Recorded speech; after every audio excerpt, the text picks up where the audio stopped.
కానుంది. భూమి, సూర్యుడు, చంద్రుడు ఒకే సరళ రేఖపైకి రానున్నారు. ఈ అరుదైన దృశ్యాన్ని చూసేందుకు అందరూ ఎదురు చూస్తున్నారు.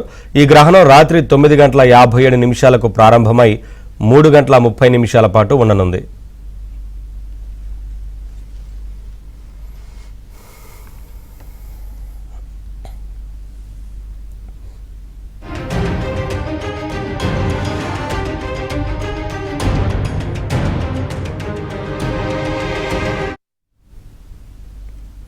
అయితే ఆకాశంలో ఇదో అద్భుతం అంటున్నారు సైంటిస్టులు. చంద్రయాన్ లాంటి ప్రయోగాల పరిశోధనకు అనుకూలమంటున్నారు. మరోవైపు కొన్ని రాశుల వారికి అరిష్టమంటున్నారు జ్యోతిష్యులు. ఇక గ్రహణ సమయంలో ప్రముఖ ఆలయాల్ని మూసివేశారు.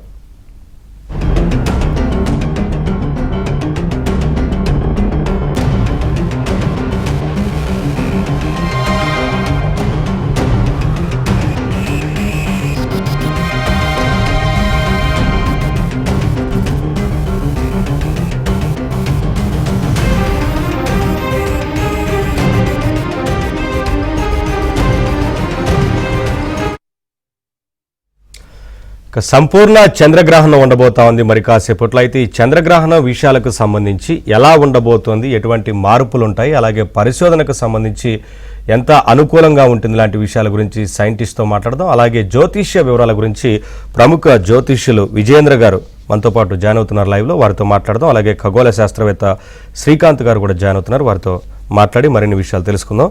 నమస్కారం శ్రీకాంత్ గారు, విజయేంద్ర గారు. నమస్తే అండి. ముందుగా శ్రీకాంత్ గారు, సంపూర్ణ గ్రహణం ఎలా ఉండబోతుంది అనుకోవచ్చు, అలాగే చంద్రుడి పైన వచ్చే మార్పులు ఈ గ్రహణం ద్వారా తర్వాత ఎలా ఉంటుంది? యాక్చువల్ గా ఇక్కడికి చాలా మందికి సింపుల్ గా చెప్తానండి అసలు గ్రహణం ఎందుకు వస్తుంది అనేది.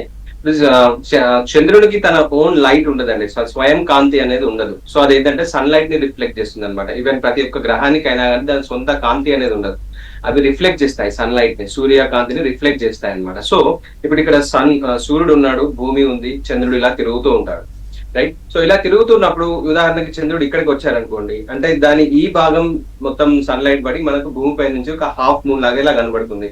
అదే ఇప్పుడు ఈ ప్లేసెస్ లోకి వచ్చారనుకోండి, ఈ భాగం కనబడుతుంది. అలాగే ఇప్పుడు సూర్యుడిని సైడ్ మనకి అటువైపు చంద్రుడు ఉన్నాడు అనుకోండి, చంద్రుడి బ్యాక్ వైపు లైట్ పడుతుంది, కానీ ఫ్రంట్ సైడ్ కనబడుతుంది. దాన్ని మనం అమావాస్య అంటాం అనమాట. ఇంగ్లీష్ దాన్ని న్యూ మూన్ లేదా నో మూన్ అంటారు.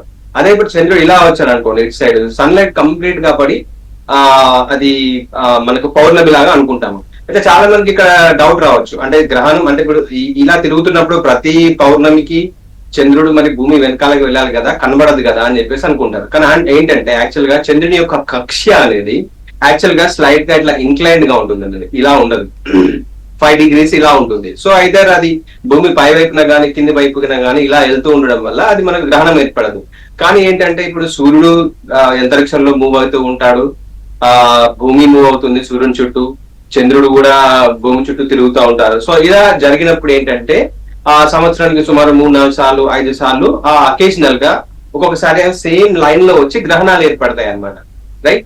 సో ఇప్పుడు ఇది మనకు భూమి వెనకాలకు భూమి ముందర వచ్చింది అనుకోండి, అంటే సూర్యునికి భూమికి మధ్యలో చంద్రుడు వస్తే దాన్ని మనం అంటే సూర్యుని బ్లాక్ చేస్తుంది కాబట్టి సూర్యగ్రహణం లాగా అనుకుంటాం. అదే బ్యాక్ సైడ్ వస్తే చంద్రగ్రహణం లాగా అనుకుంటాం అనమాట. సో ఇక్కడ చాలా మందికి యాక్చువల్ గా డౌట్ ఏం రావాలి అంటే, మరి భూమి వైపు వెనకాలకి వెళ్ళినప్పుడు సూర్యుని కాంతి దానిపైన పడదు కదా, పడినప్పుడు కనబడకూడదు యాక్చువల్ గా. కానీ రెడ్ కలర్ ఎందుకు కనబడుతుంది అనేది యాక్చువల్ గా అది భౌతిక శాస్త్రం అంటే వండర్ఫుల్ ఫిజిక్స్ లో ఏంటంటే, ఇప్పుడు మీరు చూస్తే కనుక సూర్యుడి నుంచి వచ్చే లైట్ ఉంటుంది కదండి. ఇప్పుడు మనం సూర్యాస్తమయము సూర్యోదయాన్ని చూస్తే మన సూర్యుడు చాలా ఆరెంజ్ కలర్ లో కనబడతాడు. యాక్చువల్ గా సూర్యుని కలర్ అది కాదు, సూర్యుని కలర్ వైట్ కలర్ లో ఉంటాడు. మధ్యాహ్నం చూస్తే మీరు సూర్యుడు వేరే కలర్ లో ఉంటాడు. మరి అదే ఎందుకు చేంజ్ అవుతున్నాడు అందరూ ఆలోచిస్తే కనుక ఏమైతుందంటే, అక్కడ సూర్యుడి నుంచి వచ్చే కాంతి అనేది భూమి పైన మనకు వాతావరణం ఉంటుందండి. వాతావరణం థిక్ లేయర్ ఆఫ్ వాతావరణంలో ఆక్సిజన్, నైట్రోజన్, ఎయిర్ మాలిక్యూల్స్, వాయు అణువులు ఉంటాయి, దాని తర్వాత స్మోక్ ఉంటుంది, చాలా రకాలుగా ఉంటాయి. సో ఈ సన్ లైట్ అనేది ఇలా వచ్చినప్పుడు అది ఆ వైట్ లైట్ అనేది విభజించబడుతుంది, విబ్జిఆర్ లాగా సపరేట్ అయిపోతుంది. యాక్చువల్ గా వైట్ లైట్ అది ఒక ఈ విబ్జిఆర్ అంటే వైలెట్, ఎల్లో, పర్పుల్, బ్లూ ఇదంతా ఒక కాంబినేషన్ చేస్తే వైట్ లైట్ అవుతుంది. సో ఇలా ఢీకొట్టినప్పుడు ఏమైతుందంటే ఆ వివిధ రకాల ఆక్సిజన్, నైట్రోజన్ మాలిక్యూల్స్ ఇక్కడ విభజించబడుతుంది. బ్లూ లైట్ అంతా విచ్ఛిన్నం అయిపోతుంది, ఓన్లీ ఆరెంజ్ లైట్ ఇలా వచ్చి మనకు సూర్యుడు ఎర్రగా కనబడతాడు. ది సేమ్ వే చంద్రుడు అప్పుడు ఏమైతుందంటే భూమి వెనకాలకి వెళ్ళినప్పుడు ఇలా సన్ లైట్ ఇలా వచ్చి భూమి ఆ వాతావరణంలో బ్లూ లైట్ మొత్తం ఆక్సిజన్ నైట్రోజన్ మాలిక్యూల్స్ కు గుద్దుకొని విచ్ఛిన్నం అయిపోతుంది, ఓన్లీ రెడ్ లైట్ పాస్ అవుతుంది. ఇక్కడ ఇంకొకటి ఏం జరుగుతుందంటే, ఎప్పుడే కాంతికి ఉన్న స్వభావం ఏంటంటే, ఒక పదార్థం నుంచి ఇంకొక పదార్థంలోకి ఎంటర్ అయినప్పుడు, అంటే స్పేస్ లో నుంచి అంతరిక్షంలో నుంచి మన వాతావరణంలోకి ఎంటర్ అయినప్పుడు దాని డైరెక్షన్ చేంజ్ చేసుకుంటుంది. ఇది మీరు ఎలా చేసుకోవచ్చు అంటే, మీరు ఒక గ్లాస్ ఆఫ్ వాటర్ లో తీసుకొని ఒక స్ట్రా వేసారు అనుకోండి, ఆ స్ట్రా మీరు చూసే విధానం వేరేలా కనబడుతుంది, పైన స్ట్రా వేరేలా కనబడుతుంది. అది ఎందుకు అంటే ఆ లైట్ వాటర్ లో ఆ నీటిలో ఒక రకంగా ప్రవహిస్తుంది, బయటికి ఎయిర్ లోకి రాగానే డైరెక్షన్ చేంజ్ అయిపోతుంది. దీనిలో రిఫ్రాక్షన్ అంటాం అనమాట. అంటే సేమ్ వే మనకు భూమి వాతావరణంలో ఏమైతుందంటే, ఆ సన్ లైట్ ఇలా వచ్చి బ్లూ లైట్ మొత్తం విచ్ఛిన్నం అయిపోయి ఫిల్టర్ అయిపోయి ఓన్లీ రెడ్ లైట్ ఇలా వచ్చి ఇలా బెండ్ అవుతుంది అనమాట. లైక్ ఇలా వచ్చి చంద్రుని వైపు ఇలా బెండ్ అవడం వల్ల ఆ వండర్ఫుల్ రెడ్ లైట్ అనేది చంద్రుని పైన మొత్తం పడి మనకు ఆ బ్లడ్ మూన్ అనేది అని మనం పిలుచుకుంటున్నాము, క్రిమ్సన్ కలర్ లో, కాపర్ కలర్ లో వండర్ఫుల్ గా అది అవుతుంది అనమాట. యాక్చువల్ గా జరిగే పరిణామం ఇదండి. అంటే ఇప్పుడు బ్లడ్ మూన్ గా ఏర్పడుతుందని చెప్తున్నారా ఇది? అది కేవలం మనం చూసే విధానం అండి. ఇప్పుడు ఉదాహరణకి మీరు ఒక సూర్యుని సైడ్ మీకు ఒక 4-5 ఫిల్మ్స్ ఇచ్చారనుకోండి, చిన్నప్పుడు మనకు ఫిల్మ్స్ ఉండేవి, అంటే కలర్ షీట్స్ లాగా అనుకోండి. మీరు ఏ కలర్ పెట్టి చూస్తే ఆ కలర్ సూర్యుడు కనబడతారు, బ్లూ పెడితే బ్లూ కనబడతారు, ఎల్లో పెడితే ఎల్లో కనబడతారు. అది సింపుల్. సో మన వాతావరణం అనేది, వాతావరణంలో ఉన్న మాలిక్యూల్స్ కానీ, డస్ట్ కానీ, స్మోక్ కానీ, ఈ అగ్ని పర్వతాల నుంచి వచ్చే స్మోక్ కానీ, ఇవన్నీ మనకు ఆ వచ్చే సన్ లైట్ ని కానీ, ఆ సూర్యుడి నుంచి మూన్ పైన మన చంద్రుడి పైన పడి ఆ మూన్ నుంచి వచ్చే రిఫ్లెక్టివ్ లైట్ కానీ, అది వాతావరణంలో ఉన్న పదార్థాల పైన డిపెండ్ అయి ఉంటుంది అనమాట.